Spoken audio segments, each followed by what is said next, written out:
Merci, bonjour et bienvenue à toutes et à tous.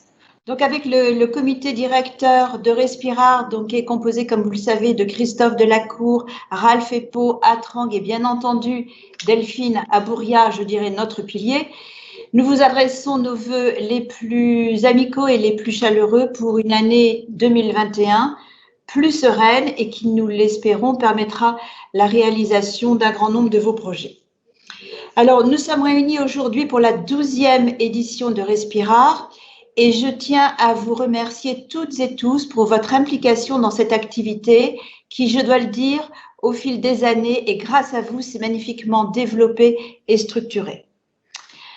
Aujourd'hui, c'est aussi la première édition en distanciel et j'espère la dernière. Donc, dans ce contexte, nous avons élaboré un programme le plus adapté possible avec une contrainte qui est celle du temps imparti à chaque groupe de travail de 30 minutes et que nous vous demandons de respecter. Nous allons intervenir dans ce sens avec les autres animateurs pour être sûr qu'on reste dans le temps. Comme cela vous a été précisé également, nous vous demandons de couper vos micros lorsqu'ils ne sont pas nécessaires. Enfin, concernant le temps de la discussion, les questions seront recueillies par chat et les animateurs les transmettront aux intervenants. Je voudrais profiter de cette très brève introduction pour faire un peu le point sur un sujet éminemment d'actualité qui est celui de la vaccination Covid, qui suscite en pédiatrie beaucoup de discussions, de questionnements de la part des familles et des médecins. Comme vous le savez, le 14 janvier, le gouvernement a décidé dans un communiqué que les patients vulnérables à très haut risque pourront être vaccinés de manière progressive à compter du 18 janvier, c'est-à-dire aujourd'hui.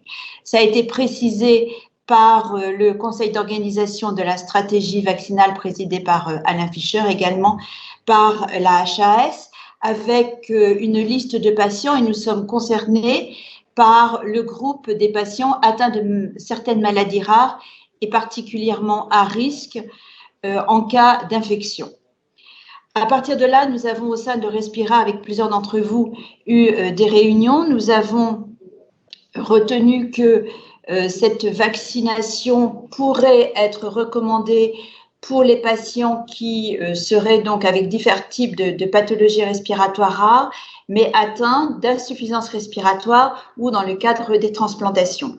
Cette information a été adressée à la filière et j'ai vu que les informations n'avaient pas tout à fait été précisées comme nous l'avions dit. Donc, j'ai renvoyé aujourd'hui, plusieurs d'entre vous sont en copie, un mail à la filière qui va être transmise donc au comité d'orientation et de la stratégie vaccinale pour préciser les groupes de pathologies rares respiratoires, donc les 5 qui vont être présentés aujourd'hui, en indiquant donc l'insuffisance respiratoire sévère et éventuellement la transplantation dans ces 5 groupes.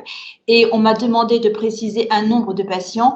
Donc, en accord avec plusieurs d'entre vous, on a utilisé le chiffre 100 qui est absolument abstrait, mais qui permet donc de bien situer Respirar dans les indications possibles de la vaccination pour les enfants.